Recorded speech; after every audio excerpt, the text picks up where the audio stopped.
gabihin man tayo sa mission natin. Ayun, ginabida po tayo. So, dito yun. Dito. Tuloy-tuloy pa rin tayo maibahagi ang mga biyaya. So mga busog, dito na tayo sa bahay ni Nanay Melanie. Kamustahin sila at ibigay ang kanilang pangangailangan ngayon. Dahil nga malapit na ang pasukan, dalawa sa iyong anak, pinabilan namin ang gamit. Binila natin sila ng mga gamit tulad ng notebooks, uniform,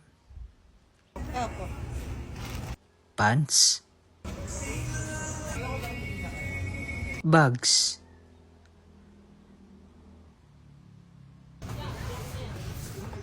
shoes, at t-shirt, oops, at sumayo pa. At kung ano-ano pa. Binigyan ng allowance, baon, araw-araw. Allowance yung dalawa to ha, buso. For 1 month, hindi na 5 piso. At bisitahin ang binigay na negosyo. Pakita natin yung tindahan.